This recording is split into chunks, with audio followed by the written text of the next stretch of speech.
wa bihi nasta'inu ala umuri dunya waddin wassalatu wassalamu ala wa ala alihi washabihi ajma'in amin ba'du. Rabbi shrah li sadri wa yassir li amri wahlul 'uqdatam min lisani yafqahu qawli. Rabbi zidni ilma warzuqni fahma wa amalan sholihah. Kami ucapkan selamat malam kepada semua ibu-ibu sholihah yang sudah menyempatkan hadir dalam majelis ilmu kita pada malam hari ini. Kami ucapkan terima kasih. Kami doakan semoga ibu yang datang pada malam hari ini, kami doakan semua ibu-ibu yang ada di ruang Zoom hari ini dalam keadaan sehat, diberikan keberkahan oleh Allah atas aktivitasnya.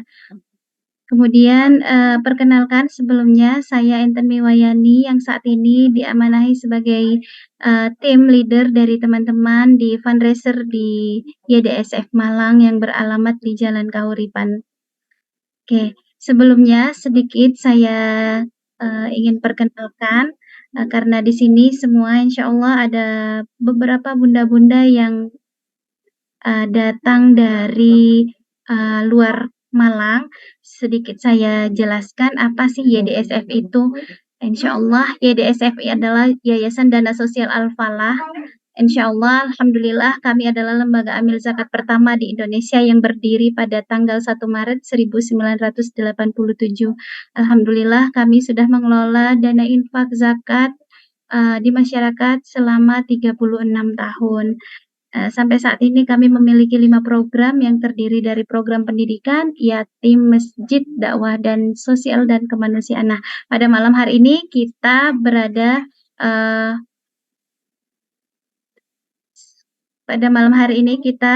sedang melaksanakan program, yaitu program dakwah yang kita sinergikan dengan program pemberdayaan kita, yaitu Kriya Tahfiz Balita. Alhamdulillah. Insyaallah malam ini kita juga akan bersama-sama mendengarkan tilawah dari Ananda yang bernama Mafazah. Sebentar saya cek dulu apakah Ananda sudah berada di ruang Zoom.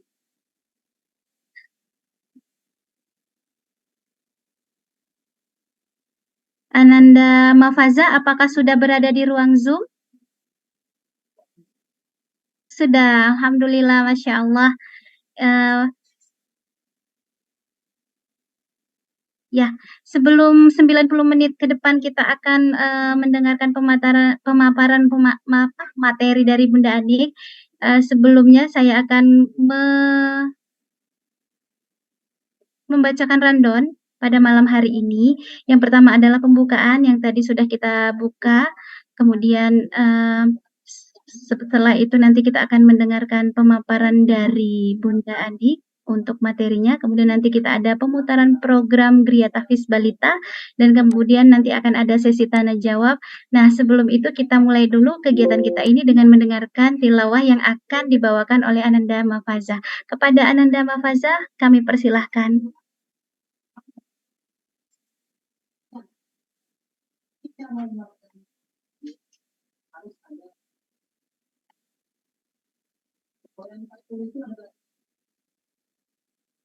Ar-Rahim Nun wal qalami wa ma yasturun ma anta bi ni'mati rabbika bimajnun wa innaka lakala ajran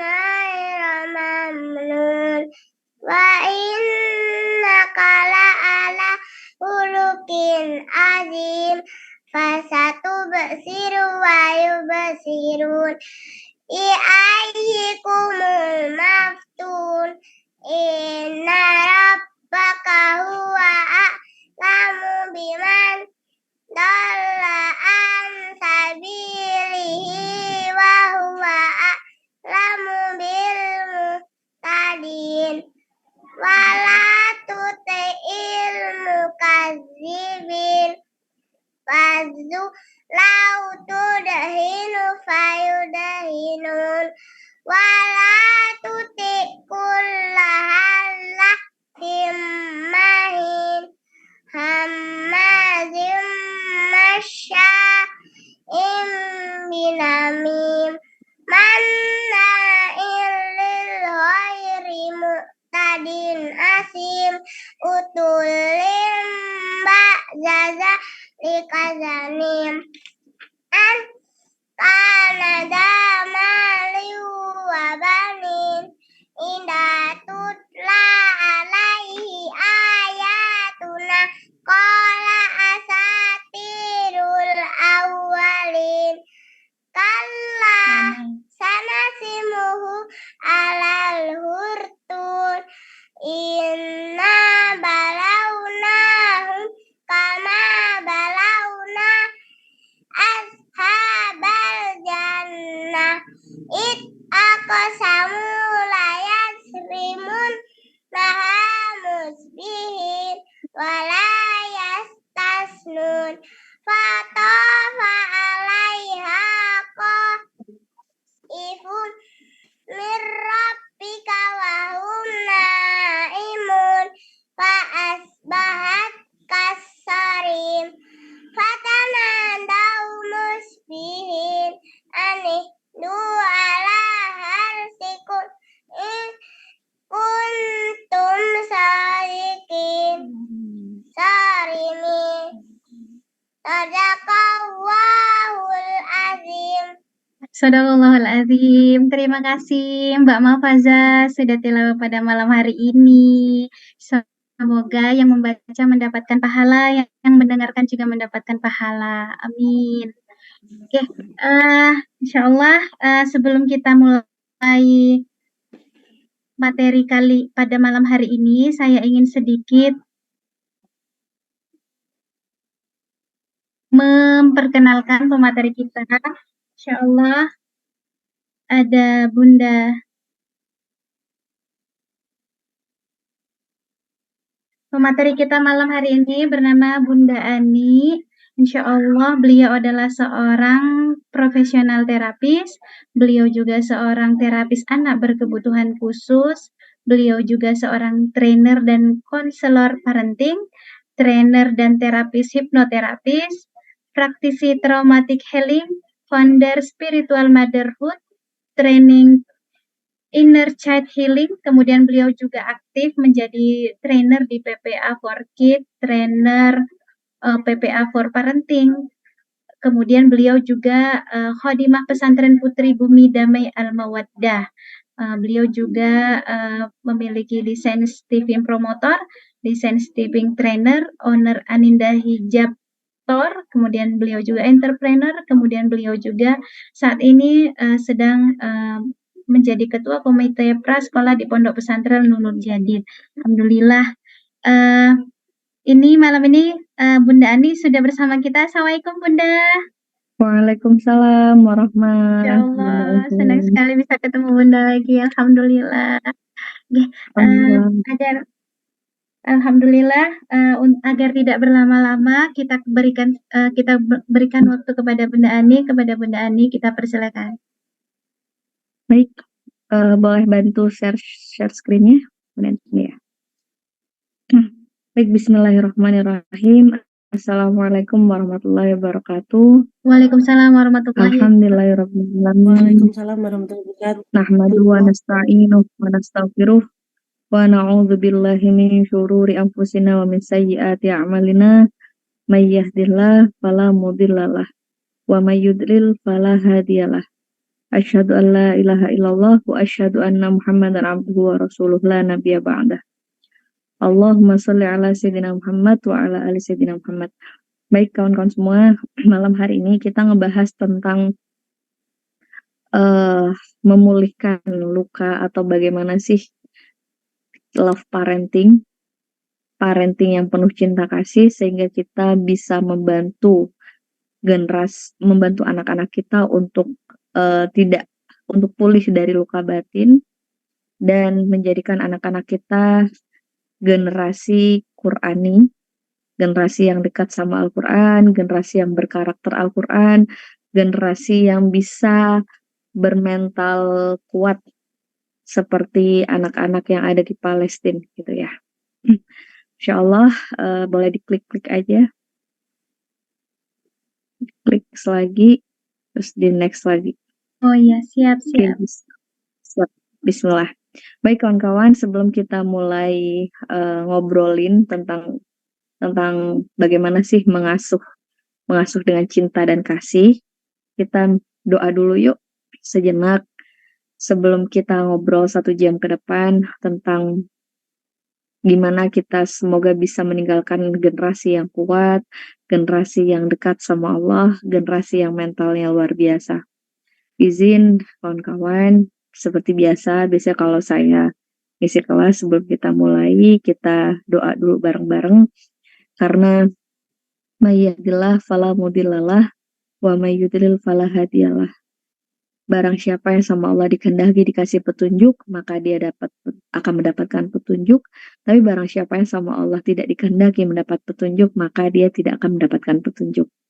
Dan semoga sharing kita malam hari ini membuahkan suatu petunjuk yang mana kita belajar ilmu parenting itu bukan hanya sekedar kita tahu, tapi kita bisa mengaplikasikan di dalam kehidupan kita.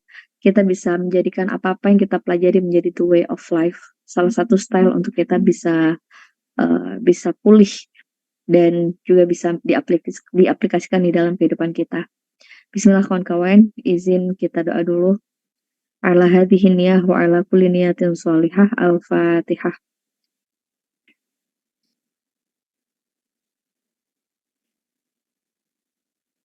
Bismillahirrahmanirrahim. Hamdan yuafi ni'amahu wa yukafi mazidah. Ya Rabbana lakal hamdu kama yanbaghi li jalal wajhika wa 'azimi sultanik. Allahumma sholli ala sayyidina Muhammad wa ala ali sayyidina Muhammad. Duhai Allah, wahai zat yang maha menerangi hati, wahai zat yang maha melembutkan hati, wahai zat yang maha memberikan hidayah. Rabb, terima kasih atas kesempatanmu hari ini. Kami masih diberi kesempatan untuk terus bisa belajar, memperbaiki diri ya Rob. Semoga Engkau ridho dengan ini ya Rob, dan jadikanlah apa-apa yang kami pelajari membuat kami jauh lebih baik. Membuat apa-apa yang kami pelajari membuat kami jauh lebih taat kepadamu. Allah, maafin kami ya, kalau dalam perjalanan mengasuh kami masih sering menggunakan marah kami untuk memarahi anak-anak kami. Kami masih sering menggunakan ego kami untuk mengasuh anak-anak kami.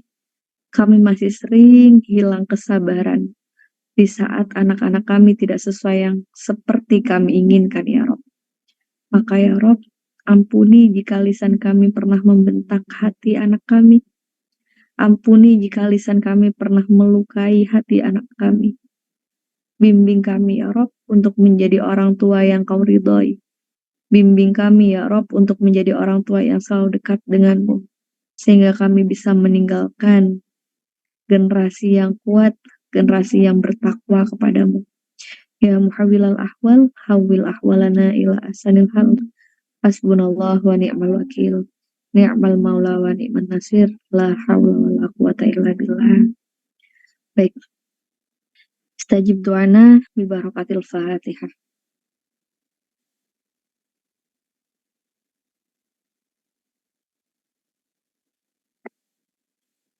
Baik kawan-kawan, hari ini salam kenal buat semua. Saya Anik Al-Fakiroh yang diamanahkan oleh tim YDSF untuk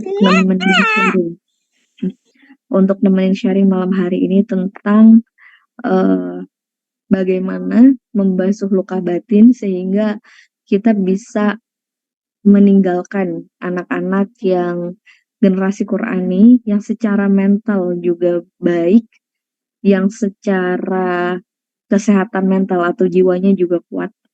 Tapi sebelum kita ngobrolin tentang itu, boleh kawan-kawan komen dulu di kolom chat. Kira-kira, saya kurang paham nih, belum dapat info di awal nih. Kira-kira kalau boleh tahu, putra-putri kawan-kawan tuh usia SD kah, SMP, SMA, atau usia berapa? Kalau dari yang open camp nih kayaknya usia-usia rata-rata usia-usia balita, bener nggak?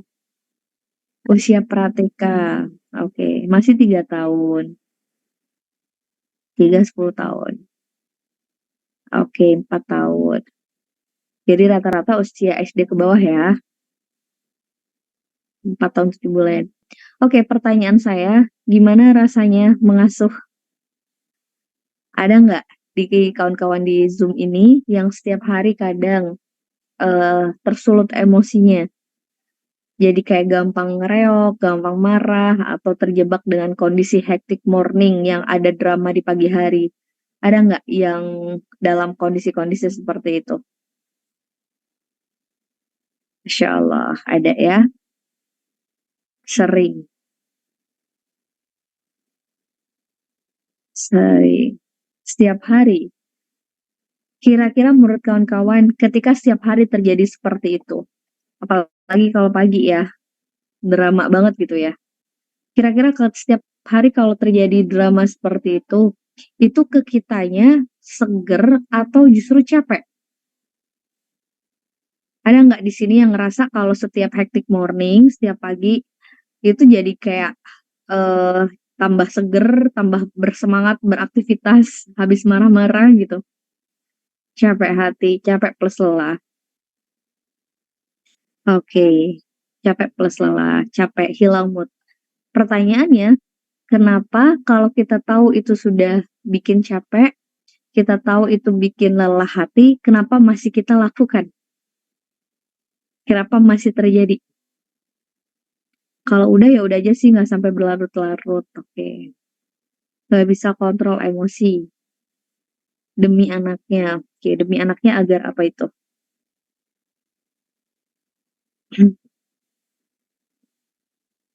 Oke, kawan-kawan. Masya Allah ya.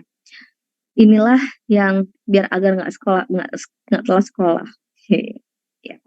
Baik, inilah yang mau kita bahas malam hari ini tentang bagaimana kita sebagai orang tua itu punya punya sumbu yang lebih panjang agar kita tidak mudah tersulut rasa marah kita, sehingga logikanya begini, ketika anak-anak kita aja capek, kalau kita aja capek dengan kegiatan hectic morning, kita marah-marah, terus kemudian kita jadi ngomel-ngomel, kita hilang mood, kita lelah, kita capek sekali, begitupun yang dirasakan anak-anak. Jadi begitu anak-anak, itu dapat marahan, dapat kondisi bentakan atau marah atau omelan dari orang tua, maka sebenarnya kawan-kawan yang terjadi adalah anak pun sama, posisinya juga lelah banget dengan kondisi-kondisi yang hektik itu. Dan seringkali kita seringkali melakukan itu, melakukan kondisi hektik itu karena, eee karena kondisi gitu ya, banyak yang mengatakan bahwa, ya kita kayak gitu karena memang kondisinya hektik gitu. Nah, gimana sih caranya biar kejadian di pagi hari, apalagi di pagi hari ya kawan-kawan ya, begitu pagi kita memulai hari dengan perasaan syukur, bukan justru dengan kondisi hektik, gimana sih justru membuat hal itu ngebuat tumbuh kembang anak jadi luar biasa, dan kitanya pun lapang menjalani kondisi itu. Yang mau saya tanyakan sebelum kita ngobrolin lebih lanjut nih.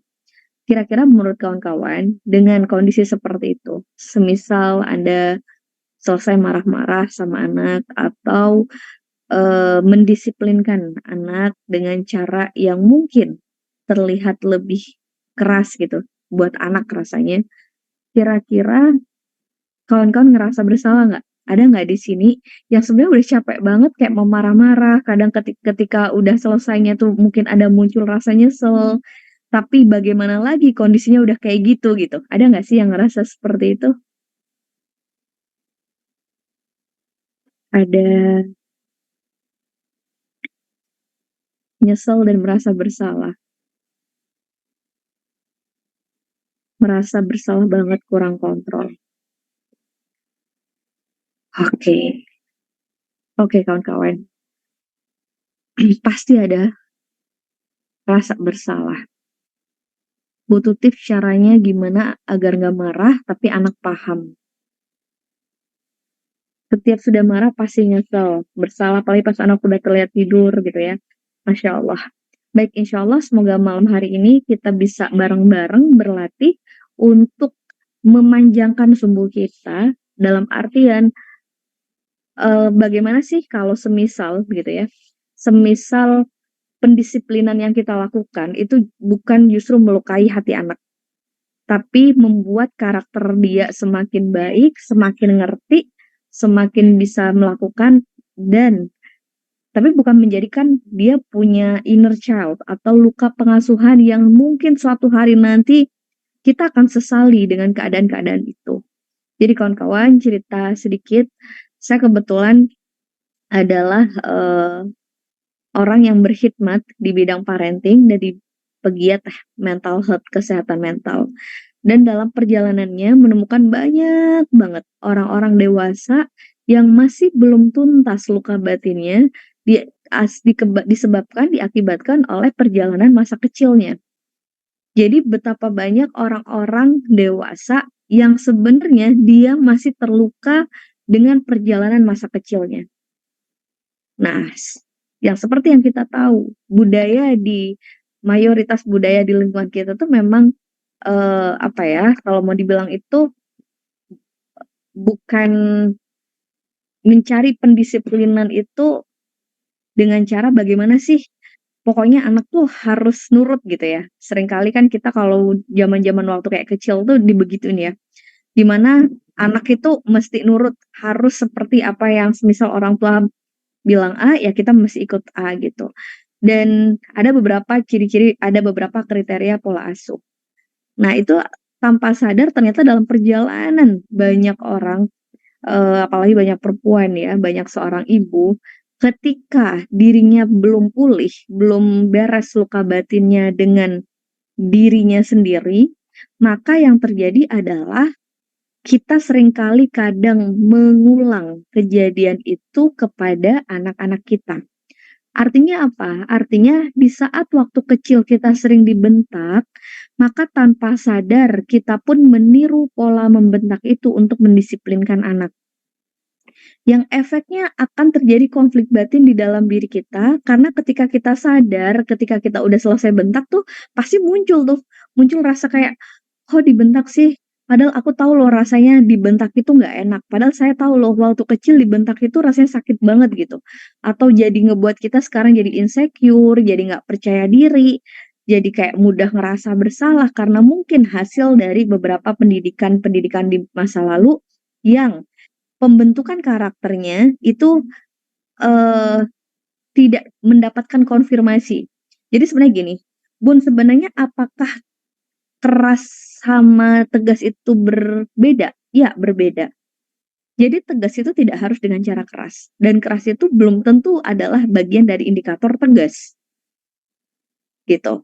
Dan dalam perjalanannya akhirnya di saat kita sebagai seorang ibu lah ya, seorang ibu, seorang perempuan, seorang istri, kita belum tuntas dengan luka diri kita sendiri, maka tanpa sadar kadang kita mengulang luka itu kepada anak-anak kita. Jadi contoh nih, nggak tahu nih di sini ada nggak, biasanya kalau di beberapa kelas yang saya isi, biasanya ada aja kondisi di mana ibu yang gampang nyubit anak, semisal ketika anak dirasa kayak kurang kooperatif gitu, maka didisiplinkan dengan cara dicubit. Begitu udah dicubit, nyesel banget, nangis gitu ya, yang langsung kayak, "Ya Allah, minta maaf," gitu ya. Tapi tanpa sadar akhirnya kadang nyubit lagi gitu kan. Dan biasanya kondisi-kondisi seperti ini disebabkan karena bisa jadi waktu kecil kita pun dibesarkan dalam kondisi seperti itu, gitu. Jadi semisal kita waktu kecil sering dibanding-bandingkan, maka ketika kita menjadi seorang ibu, kita kadang mudah juga untuk membandingkan satu anak dengan anak yang lain. So kawan-kawan, yang mau saya tekankan adalah pertama, generasi kita dengan generasi anak-anak zaman sekarang itu berbeda. Yang mana berbeda juga treatment-nya yang bisa kita lakukan. Jadi kalau sekarang sampailah kita itu pada kondisi anak-anak di mana generasi sekarang itu adalah generasi strawberry. Generasi strawberry itu artinya adalah generasi yang dari luar kelihatannya kayak cerah, kayak bagus, melek digital, tapi ternyata secara mental itu anak sekarang memang lebih mudah, lebih rentan rapuh daripada generasi-generasi sebelumnya. Jadi Gen Z, Gen Alpha, itu rata-rata adalah anak-anak yang mudah sekali kurang struggle gitu, kurang daya apa ya, gampang stres bahasanya. Maka generasi-generasi sekarang tingkat stresornya lebih tinggi banget. Ada hal dikit aja itu bisa patah. Bagaimana kita akan meninggalkan generasi yang kuat iman yang seperti Allah sampaikan di dalam Al-Qur'an, kalau ternyata generasi kita ada tantangan sedikit saja dia mudah patah. Atau bahasa lainnya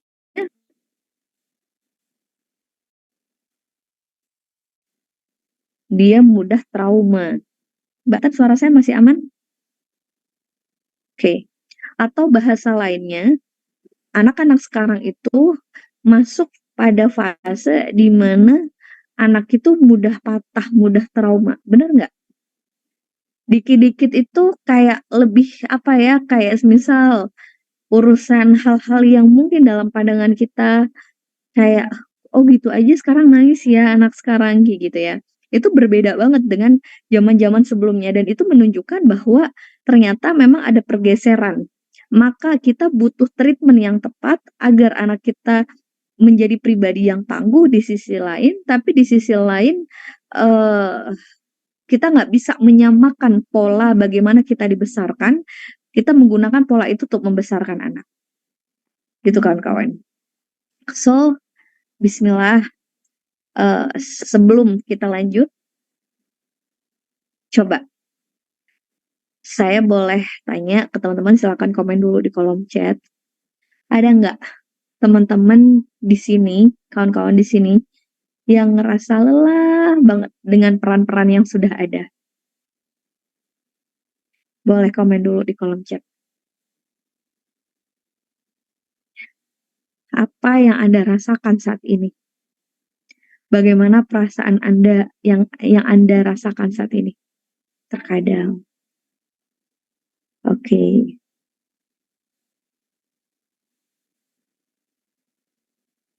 Ada kadang-kadang, ada. Ada terkadang berpikir kok lelah banget ya, kadang lelah. Sandwich masih imbang antara sedih dan happy-nya. Kadang ada lelah, alhamdulillah. Dengan keadaan yang beda, kadang oke, kadang enggak gitu ya. Alhamdulillah. Oke kawan-kawan, bismillah. Memang menjadi orang tua itu tidak mudah ya. Tidak mudah, sangat-sangat tidak mudah, di mana tanggung jawab kita juga besar. Di sisi lain, kita ingin memberikan yang terbaik buat anak, tapi kadang di sisi lain, kita sendiri juga yang berupaya menyelamatkan mental anak, tapi di sisi lain kadang tanpa sadar kita juga yang menggores luka di hati anak kita. Kawan-kawan, so gimana caranya agar kita sebagai orang tua bisa pulih dan bisa membantu anak kita punya mental yang kuat, yaitu pertama mengasuh anak dengan cinta. Mengasuh anak dengan cinta. Ada banyak hal yang mesti kita renungkan kawan-kawan. Selama ini kita yakin dan kita pasti sepakat bahwa setiap orang tua pasti mencintai anaknya. Benar? Setiap orang tua pasti mencintai anaknya. Setiap orang tua menginginkan yang terbaik buat anaknya.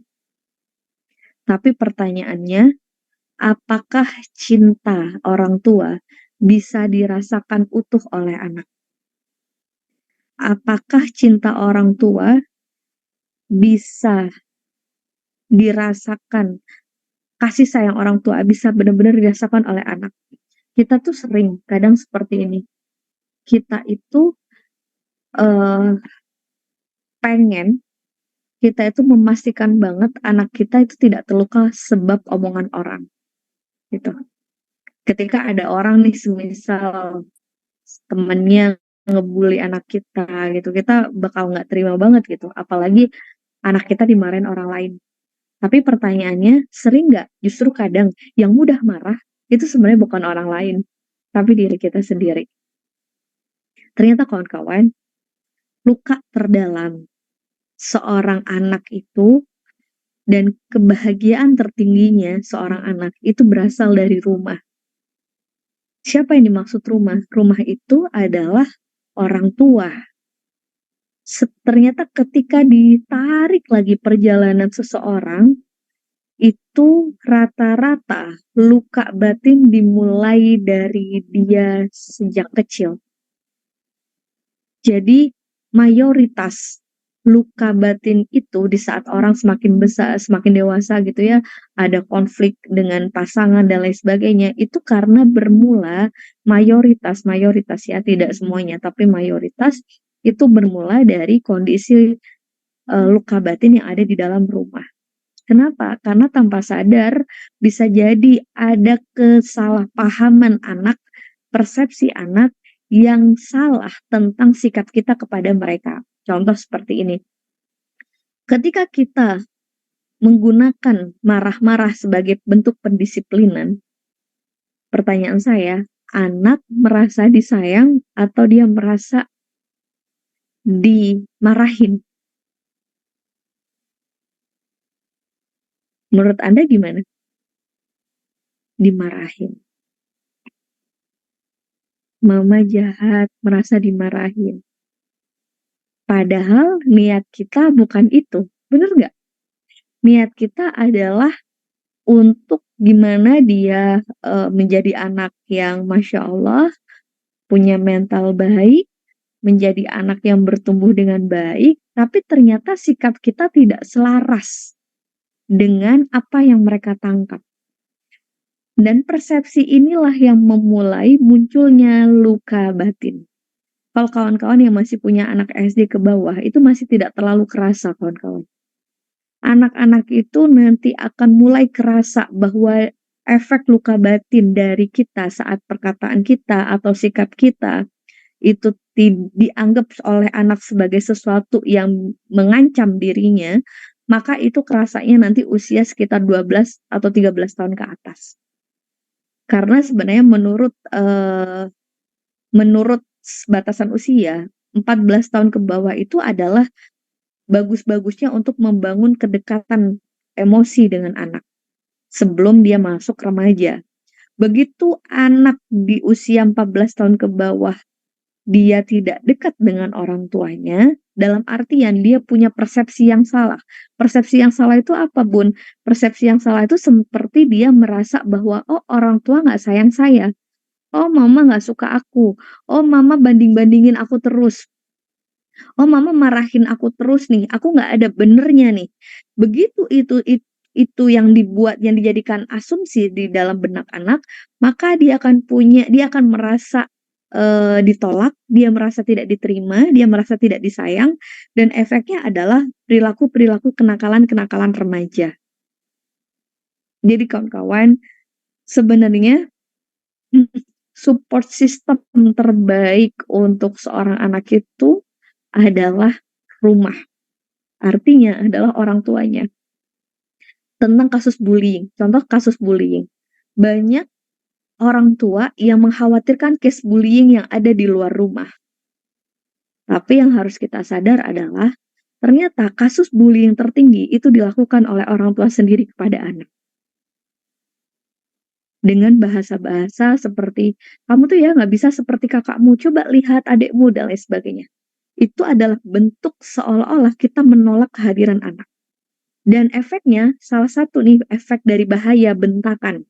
Ketika kita menggunakan bentakan sebagai jalan pintas untuk mendisiplinkan anak, sebenarnya secara struktur otak itu bahaya banget kawan-kawan. Jadi kalau mau dibahas nih, kenapa sih Bun anak yang dibentak itu semakin sering cranky, semakin sering kayak nangis, marah-marah, terus jadi temperamen juga. Karena kawan-kawan, apalagi anak usia-usia usia-usia sekitar usia-usia SD ke bawah itu kawan-kawan. Jadi usia 6 tahun ke bawah itu otak anak itu yang masih berkembang lebih banyak itu adalah otak emosi, artinya otak kanan. Otak kanan makanya kenapa anak-anak itu kayak usia 3 tahun, 4 tahun itu masih belum bisa terlalu diajak ngomong sebab akibat. Nanti kalau adik kayak gini, nanti adik begini, itu masih belum terlalu nyambung secara struktur otak. Kan di otak kita itu ada otak kanan sama otak kiri. Ya, otak kiri mengatur logika atau sesuatu yang logis, sedangkan otak kanan itu mengatur emosi. Maka kenapa anak-anak balita ketika dia sedih dia langsung nangis? Karena memang dia emosinya masih kuat gitu ya. Kalau dia senang dia langsung ketawa, kalau dia kesedih dia langsung nangis gitu modelnya karena dia masih dikendalikan dominan oleh otak kanannya. Dan di antara kedua otak ini itu ada namanya sel-sel syaraf. Sel-sel syaraf yang menghubungkan antara otak kanan dan otak kiri. Gitu kan kawan. Begitu sebenarnya otak kiri ini akan mulai berjalan tuh usia berapa? Sekitar usia 5 itu sudah mulai tuh bisa diajak pakai mikir, tapi nanti biasanya fase kritisnya di usia 6 atau 7 tahun. Biasanya usia-usia SD itu baru bisa settle.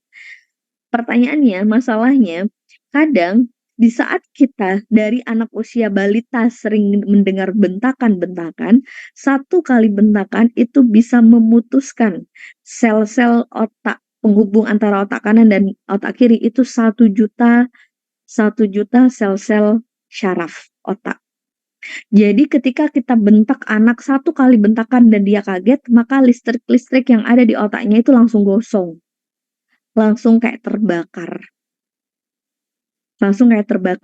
Efeknya adalah ketika banyak yang terbakar, maka yang akan terus berkembang adalah otak kanannya, otak emosinya, sedangkan otak kirinya jadi lambat. Itu sebabnya anak-anak yang sering mendapatkan bentakan, semakin besar usianya, dia semakin kadang kurang bisa berpikir secara logis, dia sering terbawa perasaannya, dan dia temperamen. Temperamen itu tidak harus marah, tapi anak-anak yang baperan, yang dikit-dikit baper, dikit-dikit patah, dikit-dikit jadi kayak kayak nggak mood dan lain sebagainya, itu adalah bentuk juga bahwa sel-sel syaraf ini bisa jadi sudah banyak yang gosong. Dan begitu anak mendapatkan bentakan, sebenarnya di dalam otak kita tuh ada namanya alarm, kawan-kawan. Alarm ini akan nyala di mana saat manusia merasa mendapat ancaman. Begitu dia mendapat bentakan dan dia merasa itu ancaman, maka biasanya pilihannya 2, fight atau flight, kabur atau lawan. Ini yang akhirnya terjadi banyak anak yang akhirnya pergi dari maksudnya dia langsung menghindar dari orang tuanya atau dia terkesan melawan. Karena bisa jadi suara-suara kita atau sikap-sikap kita dianggap oleh anak dimaknai sebagai bentuk ancaman. So kawan-kawan, mengasuh anak utama untuk membangun mentalnya agar suatu hari nanti kita tidak menyesal karena dia merasa punya luka batin. Itu pertama memang kita alirkan dulu bahwa kita mencintai mereka. Mencintai itu artinya apa? Artinya selaras dengan sikap-sikap kita bahwa kita menyayangi mereka. Kalau toh pun keceplosan marah, nggak masalah. Tapi setelah Anda marah, Anda mesti menjelaskan.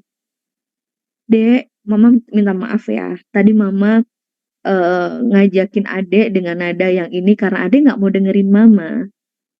Itu jauh lebih baik daripada kita bentak, kita marah-marah, lalu kita biarkan begitu saja sehingga anak akhirnya semakin bertambah umurnya, dia semakin punya banyak persepsi.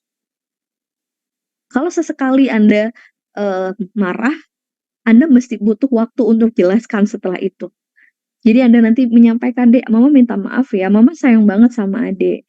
Dan tadi adek kondisinya begini, begitu, begini. Mama makanya kenapa pakai nada yang lebih tinggi dari biasanya karena adek nggak mau dengerin Mama. Bukan karena Mama tidak sayang, itu perlu di-counter, perlu kita sampaikan kepada anak. Karena kawan-kawan, begitu anak merasa tidak dicintai oleh orang tuanya, maka sebenarnya imunitas mental dia tuh drop, kawan-kawan. Dan secara ilmu psikologi, ada istilah di dalam psikologi itu namanya istilah psikosomatis. Psikosomatis ini adalah penyakit fisik yang disebabkan oleh kondisi batin. Jadi ketika seseorang itu marah selama 5 menit, maka sebenarnya sistem imunitas yang ada di dalam tubuhnya mengalami stres atau drop selama 6 jam. Begitupun anak-anak yang dimarahin. Begitu dia mendapatkan emosi dari orang tuanya kayak dimarahin, maka dia langsung kayak stres gitu imunnya. Maka anak-anak yang berangkat sekolah dengan kondisi hectic morning dulu di rumah, dia sampai sekolah dia udah lemes karena energinya udah disedot duluan tuh dari rumah. Dia mengalami stres gitu. Sehingga ketika sampai di sekolah dia lemes, dia nggak bisa ikut belajar dengan baik, dia nggak riang. Maka itu juga akan berpengaruh kepada proses belajar dan mengajar dan cara dia mengakses informasi. Itu kawan-kawan. So, mesti kita selaras dulu nih, kita mencintai anak, anak biar bisa ngerasain bahwa kita mencintai mereka. Jadi by the way kawan-kawan, beberapa waktu lalu saya nerapi seorang anak SD, terus pertanyaannya itu bikin saya mikir dan jelek gitu loh. Anak ini ngomong kayak gini, "Bunda, kenapa ya mamaku tuh marah-marah terus sama aku?" Dia bilang, "Kalau aku cuman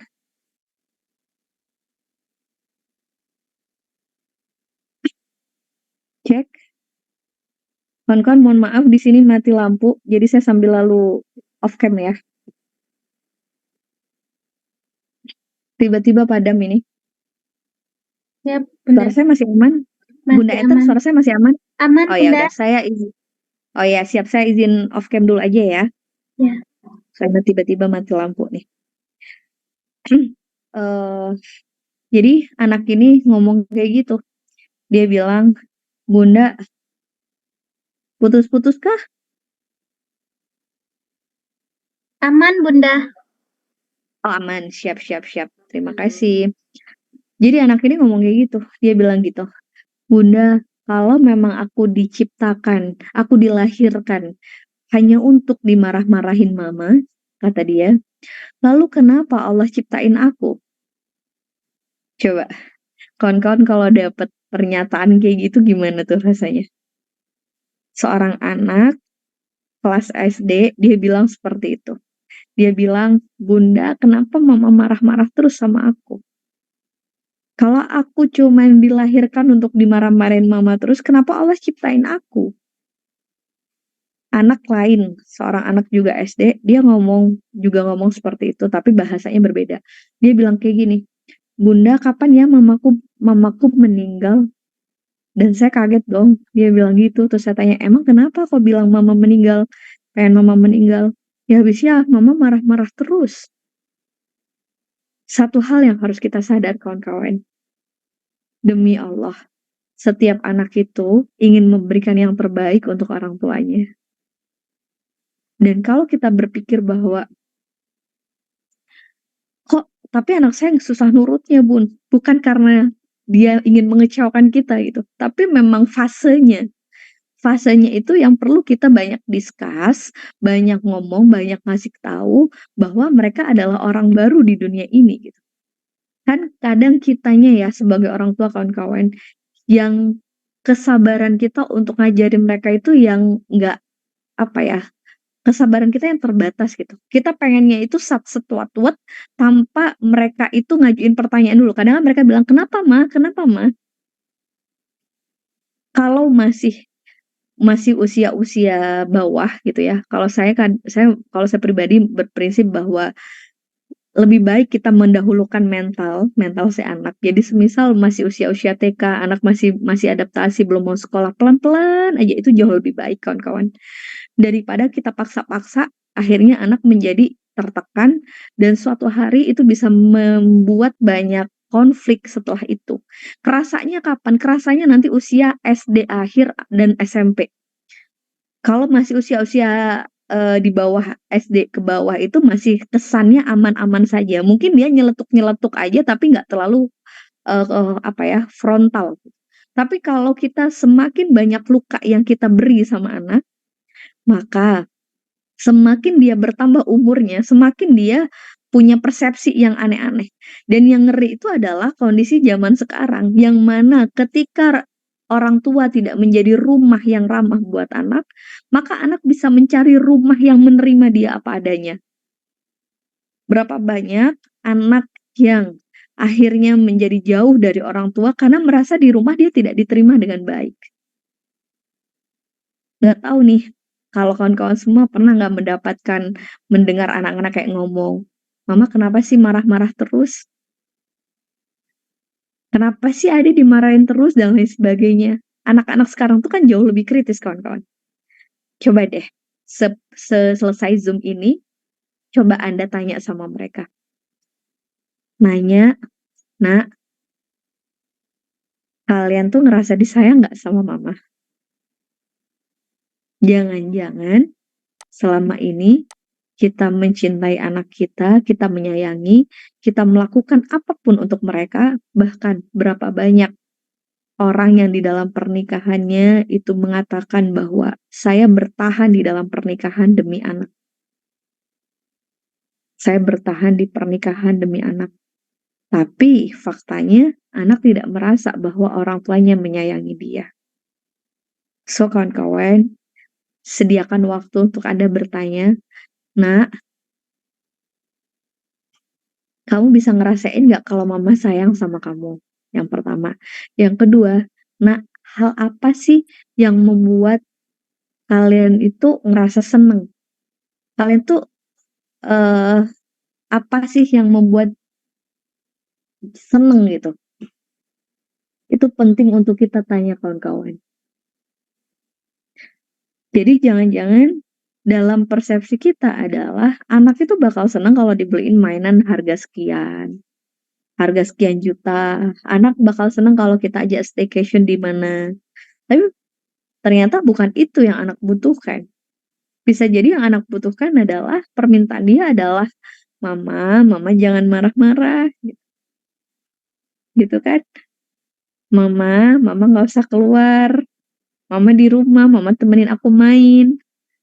Mama temenin aku tidur, mama pelukin aku. Bukankah kadang banyak anak-anak yang memang sebenarnya permintaannya sesederhana itu. Dia tidak menuntut sebagaimana kita menuntut kepada mereka. Gitu kan kawan. So, artinya mengasuh anak dengan cinta, artinya kita benar-benar memberikan cinta yang utuh kepada mereka. Namanya cinta. Cinta itu berarti bersabar atas semua prosesnya. Cinta itu artinya bukan karena obses kita. Sama seperti cintanya seorang nabi, ya, cintanya Rasulullah kepada umatnya, sama seperti cintanya Allah kepada hambanya. Meskipun berkali-kali hambanya lalai, berkali-kali hambanya jauh dari Allah, tapi Allah nggak pernah bener-bener kayak langsung marah sama hambanya dan lain sebagainya. Enggak, Allah terus ngasih banyak ruang untuk kita kembali ke Allah lagi, bertobat lagi gitu. Begitupun kita menjadi orang tua dititipin sama Allah tuh Rahman Rahim, kasih sayang, yang mana kalau kita mau sadar kawan-kawan, anak-anak itu adalah manusia baru di dunia ini, bener nggak? Yang dia sebenarnya belajar banyak itu dari orang tuanya. Begitu cara orang tuanya menasehati mereka dengan cara marah, maka anak pun belajar bahwa ternyata untuk mengingatkan orang lain atau mengingatkan itu harus dengan cara yang kasar juga atau dengan cara yang keras. Dan faktanya kawan-kawan, faktanya adalah anak itu membaca emosi orang tuanya. Jadi contoh kayak gini, "Bun, saya ngomong udah dipelan-pelankan, tapi hati saya kalau sedang marah, kenapa sih kok anak juga rewel?" Karena anak itu sebenarnya adalah pantulan dari emosi orang tuanya. Jadi di saat orang tuanya tenang, lapang, maka anak lebih mudah kooperatif. Coba, Anda sadarin kawan-kawan. Anak itu rewel di saat kita lagi tenang atau di saat kita sedang lagi capek dan nggak baik-baik saja. Menurut Anda yang mana? Anak tuh rewel kalau lagi apa? Kita lagi apa tuh? Kalau kita lagi tenang atau di saat kita lagi nggak baik-baik saja? Kalau lagi apa anak rewel? Boleh komen dulu ya di kolom chat. Lagi buru-buru, oke. Lagi hati nggak baik-baik saja. Pas hati kita nggak baik-baik saja. Oke, good. Itu artinya apa? Artinya adalah anak itu adalah cerminan hati orang tua, cerminan pantulan emosi orang tua. Maka di kelas-kelas healing saya, kadang orang tuanya yang baru rilis emosi, tapi yang mengalami detox, yang mengalami proses sakit, dan lain sebagainya, itu justru kadang anaknya. Begitu orang tuanya pulih, maka anaknya pulih. Banyak banget cerita di mana ketika orang tuanya pulih, orang tuanya tenang, anak pun jadi mudah banget diarahkan. Kadang kenapa anak jadi susah diarahkan? Karena yang keluar dari kita itu bukan tenang, bukan cinta. Tapi yang keluar dari kita adalah obses, yang keluar dari kita tuh adalah perasaan gerusa-gerusu, pengen cepet sat-setwatut, sehingga jadi buru-buru, dan itu munculnya jatuhnya kalau di state hati kita, kondisi hati kita tuh ngotot, sehingga ketika seseorang ngotot, maka apa yang diharapkan itu semakin menjauh dari kita. Dan itu jadi juga ngebuat anak-anak jadi nggak kooperatif untuk kita ajak kerjasama. Coba kawan-kawan, mulai besok Anda bangun pagi dengan hati yang tenang, lapang, kemudian Anda jalanin aktivitas paginya dengan jauh lebih slow, lebih tenang. Anda perhatikan bahwa Allah akan berkahin waktunya, yang biasanya buru-buru jadi nggak buru-buru, yang khawatir terlambat jadi nggak terlambat, ketika satu kondisi kita tenang. Tapi ketika kita gemerungsung di awal, maka semuanya jadi kayak gemerungsung, jadi semuanya kayak terkoneksi untuk semakin riweuh gitu.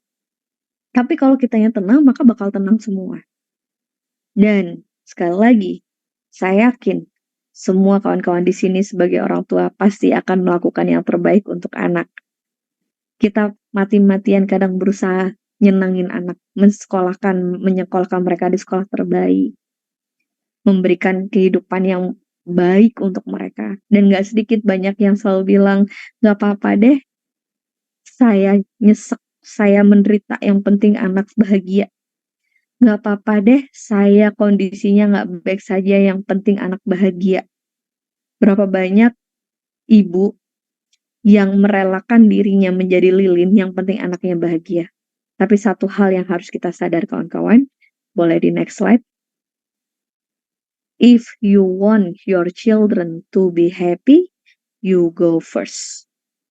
Ketika kita pengen anak kita bahagia, maka kita harus mulai dari diri kita sendiri. Yang dimaksud bahagia itu apa, Bun? Yang dimaksud bahagia itu bukan berarti kita tidak ada masalah. Yang dimaksud bahagia itu bukan berarti semua yang kita inginkan itu terwujud. Yang dimaksud bahagia itu adalah kita tenang menjalani hari-hari kita. Dan ketenangan ini mutlak tidak bisa diberikan oleh makhluk. Ketenangan ini adalah efek dari di saat hati kita benar menuju Allah. Kalau kita banyak ingat Allahnya, maka hati kita jadi jauh lebih lapang ya. Bun, kenapa sih kadang susah banget mengajak anak untuk kooperatif? Coba direnungkan. Selama ini yang kita lakukan, kita berupaya untuk ngajakin anak biar mandi, nggak terlambat, itu pakai kekuatan kita atau kita melibatkan Allah di setiap kegiatan kita. Karena itu berbeda kawan-kawan. Di saat kita pakai kekuatan ngomel kita, maka kadang itu tidak membuahkan hasil. Banyak banget cerita di kelas-kelas healing, begitu orang tua, begitu seorang ibu lebih banyak connect sama Allahnya, mau bangunin anak connect dulu sama Allah, ya Allah, ini anak hatinya milikmu, hanya Engkau yang bisa membangunkan dia ya Rob. ikhtiarnya tangannya bangunin, maka anaknya jadi mudah bangun. Tapi selama ini kita seringkali lupa untuk connect kepada pemilik diri ini dan pemilik anak-anak kita. Bener nggak? Kita pakai kekuatan kita pakai ngomel-omelan kita pakai marah-marahnya kita, tapi mereka tidak juga sama Allah digerakkan untuk berubah. Kata Allah kawan-kawan di ayat Al-Quran, innaka la tahdi man ahbabta walakinallahu yahdi may yasha. Sesungguhnya engkau tidak akan pernah bisa memberikan hidayah atau petunjuk kepada orang sekalipun orang yang kau cintai. Tetapi akulah yang bisa memberi petunjuk itu kepada siapa-siapa yang aku kehendaki, kata Allah. Artinya, mau kita ngomel 100 kali, kalau Allah tidak menggerakkan hati orang lain untuk bergerak, maka nothing. Coba yuk komen dulu di kolom chat, renungkan. Seberapa sering kita melibatkan Allah di dalam proses pengasuhan kita kepada anak-anak kita? Boleh komen dulu di kolom chat. Sesering apa, seringkah kita sudah melakukan connect sama Allah di setiap kita mengasuh anak kita?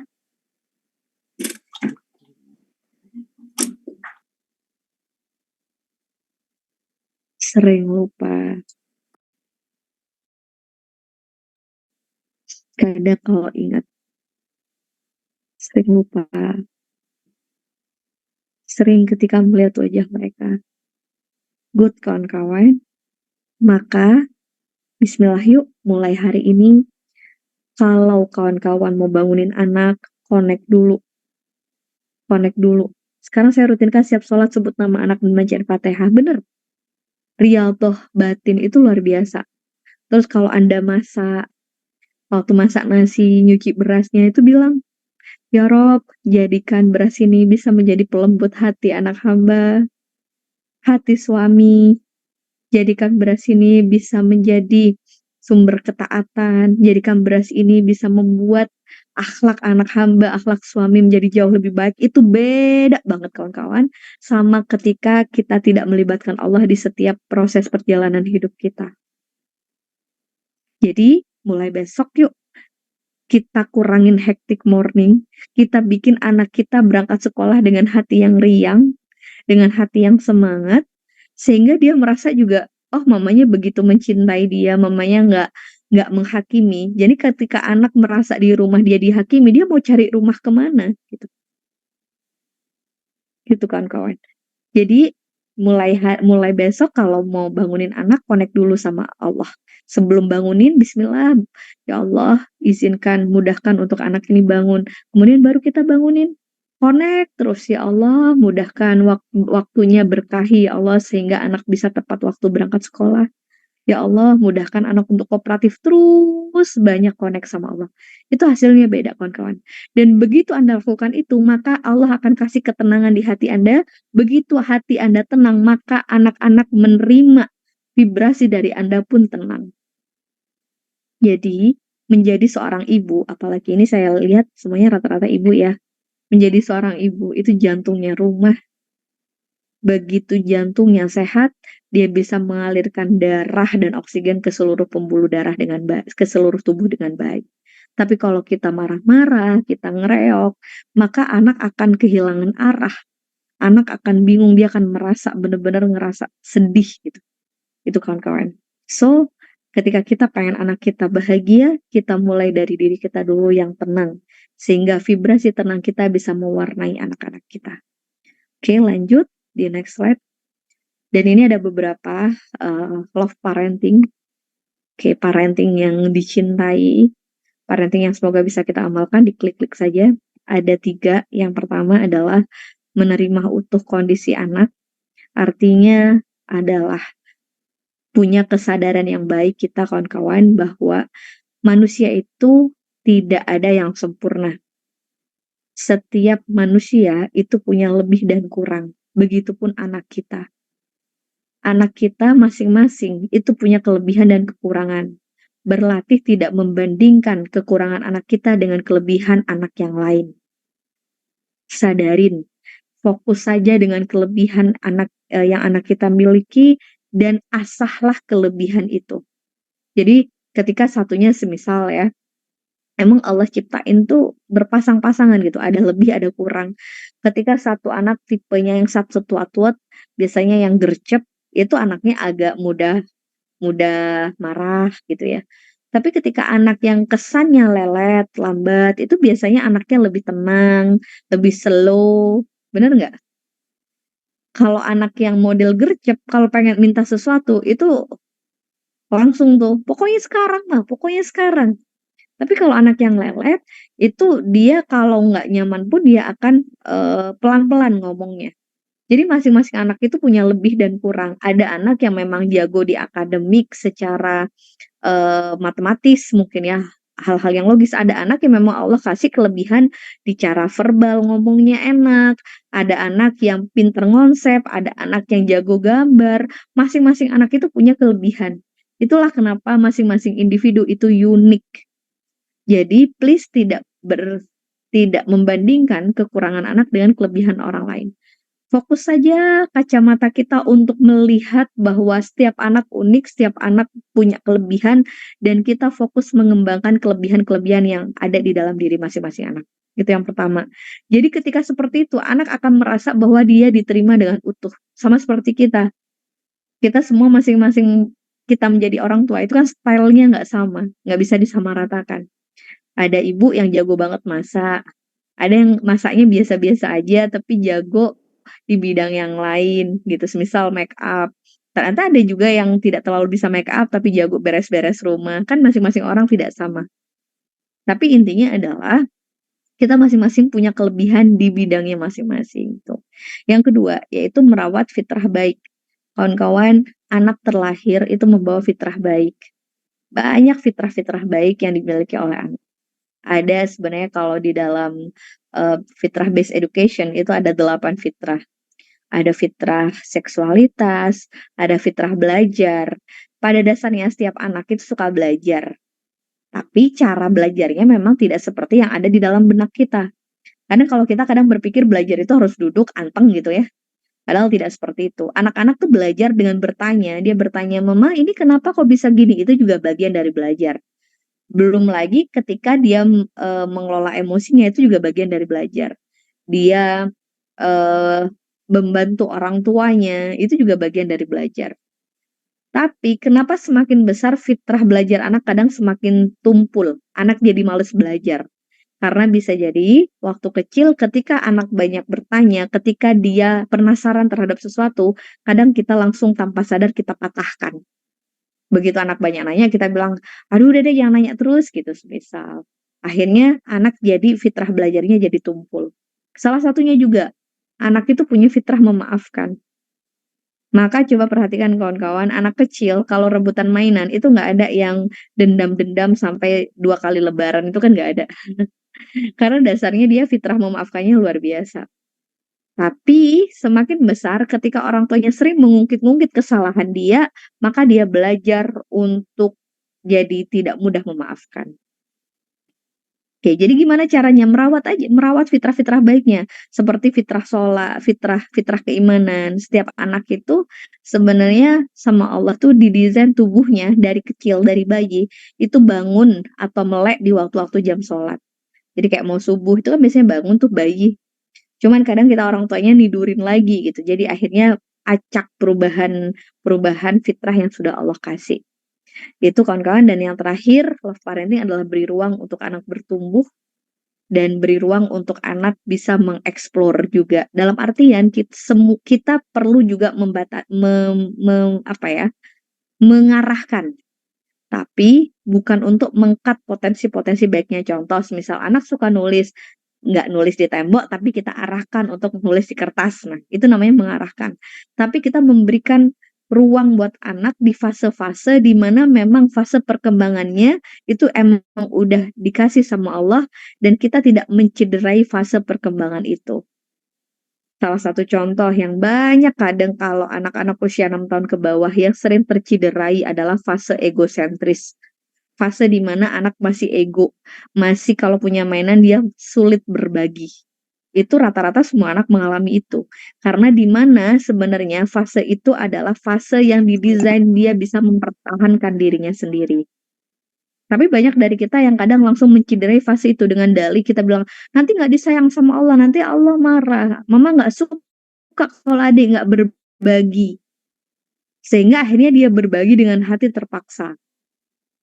Dan itu juga bahaya. Akhirnya ke belakangnya itu anak bisa jadi egois, atau yang kedua adalah anak kehilangan personal boundaries, kehilangan batasan dirinya. Salah satunya orang dewasa yang sering gak enakan, sering bilang gak bisa bilang enggak, orang dewasa yang oke deh apa kata lingkungan dan saya melakukan itu adalah anak-anak yang waktu kecilnya ada fase yang terciderai. Oke, itu kan kawan. So, dilanjut next slide. Jadilah kita rumah yang ramah untuk anak-anak kita, rumah yang hangat, sehingga di saat anak merasa punya rumah yang hangat yang menerima dia apa adanya, imunitas mental anak terbangun dengan baik, dan insya Allah dimulai dari sinilah generasi-generasi Qur'ani yang kuat mentalnya. Karena kawan-kawan, kalau kita mempelajari sejarah ulama-ulama besar, imam-imam madhab, itu adalah orang yang terlahir dari seorang ibu yang mentalnya luar biasa, yang menyayangi beliau-beliau dengan luar biasa. Sehingga akhirnya itu menjadi bahan bakar untuk anak bisa bertumbuh dengan luar biasa. Oke, terima kasih. Di next slide. Terima kasih kawan-kawan. Semoga kita benar-benar bisa menjadi rumah yang dirindukan anak, bukan rumah yang dibenci, bukan rumah yang ditakuti, bukan rumah yang justru jadi luka buat anak kita. Oke, semoga kita bisa menerima kenyataan hidup seapa adanya dan ridho atasnya, dan sehingga menjadikan apapun yang kita lakukan menjadi wasilah untuk kita diridhoi oleh Allah. Baik, kawan-kawan, saya izin kembalikan ke Mbak Enten untuk lanjut sesi tanya jawab. Alhamdulillah, terima kasih Bunda. Ini sebelum sesi tanya jawab, Enten izin untuk share screen video tentang Gritaba sendiri nggih. Siap.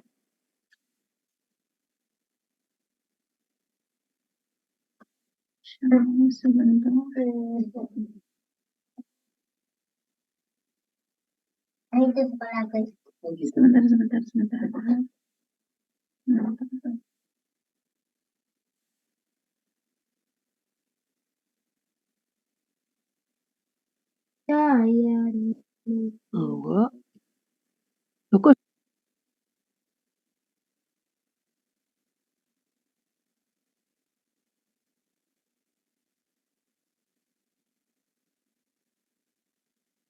Ya tolong.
Gria Tahfiz Balita berdiri pada tanggal 16 Juli tahun 2017.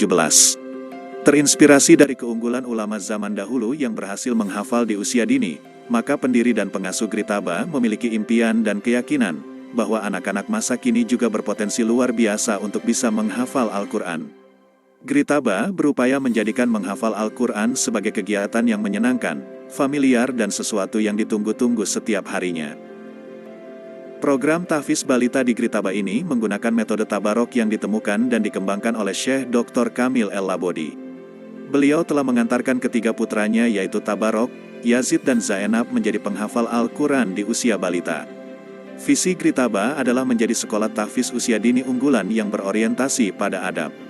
Dengan misi mencetak penghafal Quran usia dini, menanamkan dan menumbuhkan kecintaan pada Al-Quran di usia dini, mewujudkan lingkungan sekolah yang kondusif dan mendukung program menghafal Al-Quran yang menyenangkan serta memiliki sistem pembelajaran Al-Quran yang efektif dan efisien. Tarik nafas dulu. 1, 2, 3.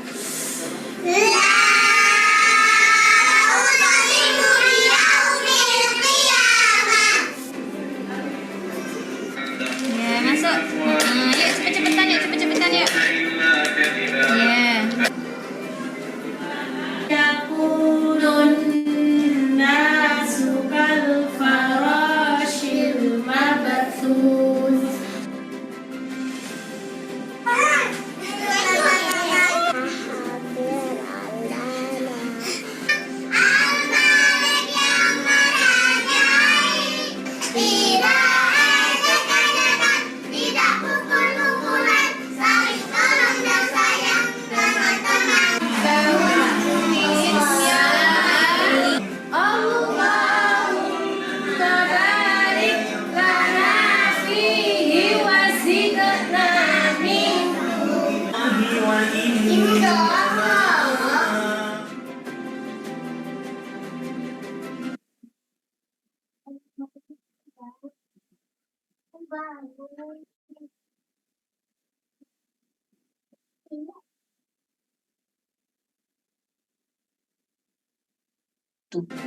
Dan orang tua di sini juga itu bisa untuk belajar tahsin, difasilitasi. Bagusnya di sini itu ibunya juga belajar membaca Al-Qur'an dari yang tidak bisa membaca, jadi bisa membaca Al-Qur'an dengan tahsin yang profesional. Saya wali santri dari Gritaba. Saya memiliki 3 anak yang bersekolah di Gritaba. Yang pertama, Najwa Safiyah Fika Putri, usia 6 tahun 11 bulan. Alhamdulillah sudah memiliki hafalan 30 juz. Anak saya yang kedua, Muhammad Nuh Al-Kafi, usia 4 tahun 11 bulan, sudah memiliki hafalan 10 juz. Anak saya yang ketiga, Muhammad Daud Uwaisi, usia 3 tahun 2 bulan, sudah memiliki hafalan 1 juz. Kurikulum yang ada di Gritaba itu sangat bagus dan sangat jelas. Jadi kurikulumnya itu 1 juz itu untuk 6 bulan. Dan itu sebelum 6 bulan itu sudah bisa diselesaikan. Kenapa memilih Gritaba? Karena lulusannya Gritaba itu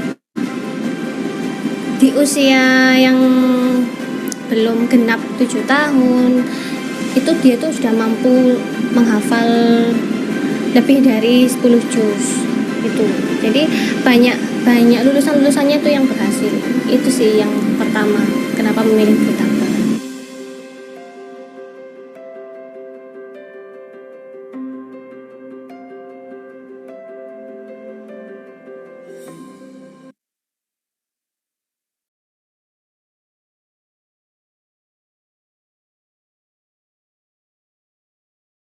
Alhamdulillah, kita sudah melihat cuplikan video dari salah satu program pemberdayaan dari YDSF, yaitu Geria Tahfiz Balita.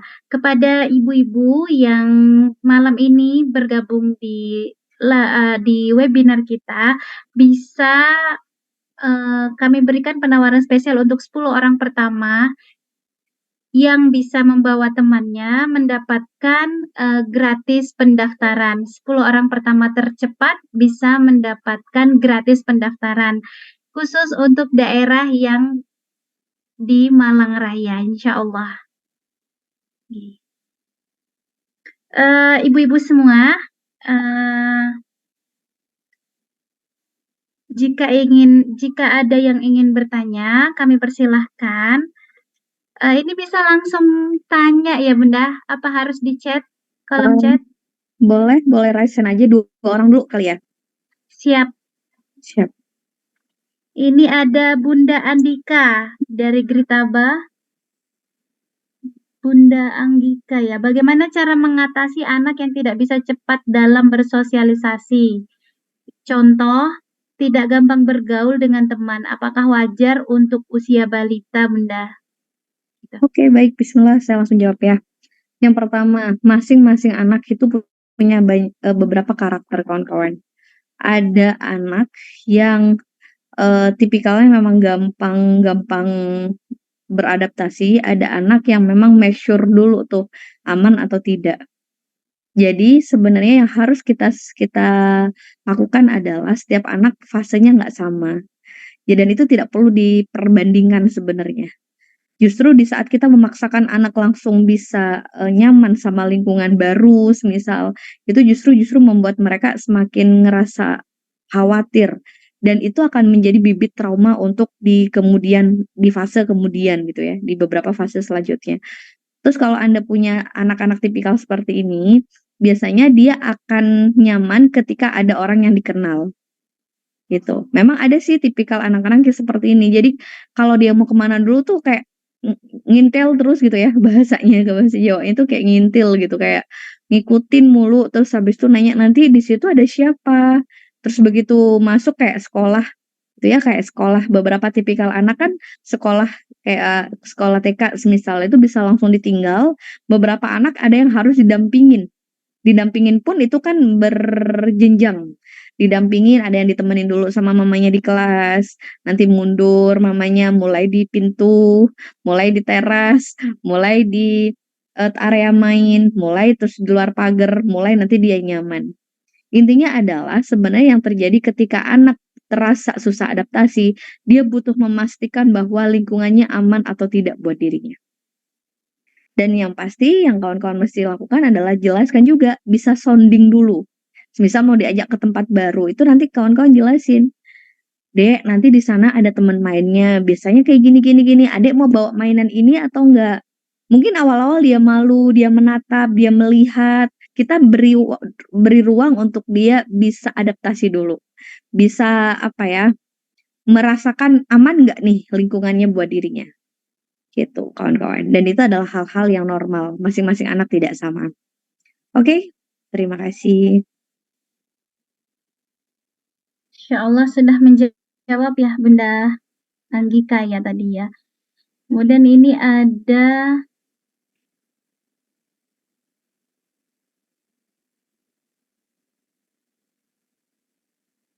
ada pertanyaan dari Bunda Umu Zaim Ali.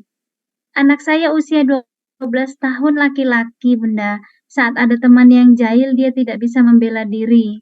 Juga tidak bisa fokus pada pembelajaran di kelas 6 SD. Dia masih belum bisa menangkap pelajaran seperti anak-anak di usianya.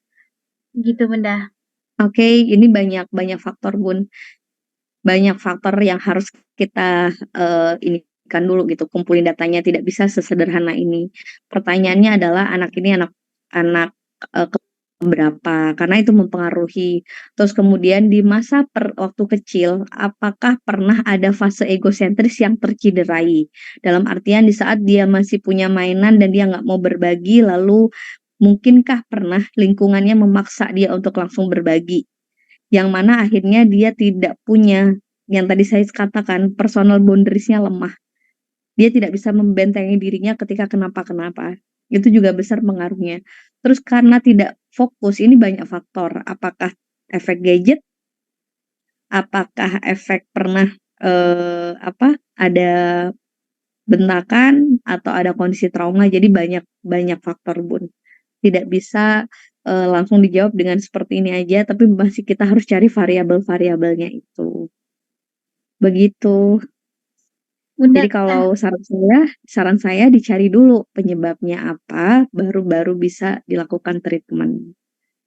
Gitu, Bun. Masya Allah. Mudah-mudahan menjawab ya, Bunda. Ini terakhir mungkin ya, Bunda ya? Atau? Oke, boleh satu kali terakhir. Ini, Bunda, sepertinya nih. Oke, yang ini nih. Bagaimana caranya menyikapi jika suami memiliki luka batin dalam pengasuhan? Padahal sudah berkeluarga, tapi dari luka pengasuhan itu berdampak pada istri dan anaknya. Masya Allah, memang yang harus kita sadarin kawan-kawan, setiap orang sejatinya punya luka. Dan luka itu ketika belum pulih, maka memang berefek kepada sekitarnya. Apa yang bisa dilakukan? Saya kalau suami ya, Anda memahami dulu nih, memahami perjalanannya. Lalu Anda yang mengisi kasih cinta, kasih atau tangki yang kurang itu. Tapi mesti kitanya juga beres dulu, kitanya juga pulih dulu, kitanya juga sudah berdamai dulu dengan luka pengasuhan. Kawan-kawan, kalau kawan-kawan ada sosmed, kawan-kawan boleh berkunjung ke Instagram saya. Di situ biasanya juga ada apa ya, Zoom atau kelas-kelas offline untuk tentang lebih jauh mengelola emosi, membuang rilis sampah batin yang udah numpuk-numpuk gitu.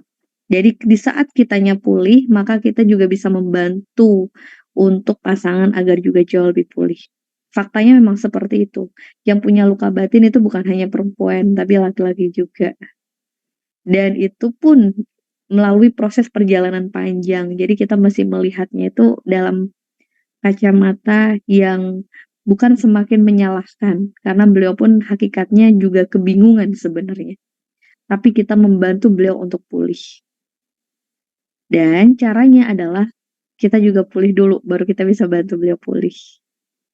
Begitu, Bunda. Masya Allah, Alhamdulillah. Terima kasih Bunda atas kebersamaannya kita pada malam hari ini. Mungkin ini agak ada sedikit perubahan Bunda. Yang tadinya ini insya Allah doanya akan didoakan oleh Ibu Kepala Sekolah Geria Tahfiz sendiri, tapi ini kebetulan beliau sedang berhalangan hadir. Jadi nanti sambil kesimpulan closing statement dari Bunda, kemudian nanti setelah itu nanti kita berdoa bersama baru penutupan gitu nggih Bunda. Siap. Nggih. Oke. Ini kami ucapkan terima kasih kepada semua ibu dan bapak yang sudah bersedia menghadiri webinar pada malam hari ini. Semoga materi pada malam hari ini bisa memberikan wawasan baru untuk kita sebagai orang tua, agar kita sebagai orang tua lebih sabar, lebih tenang, sehingga kita bisa membersamai anak-anak saat menghafal Al-Quran dan bisa membentuk keluarga kita menjadi keluarga yang Qurani. Dan amin. Mungkin sebelum ditutup kita berdoa bersama dulu nggih, Bunda.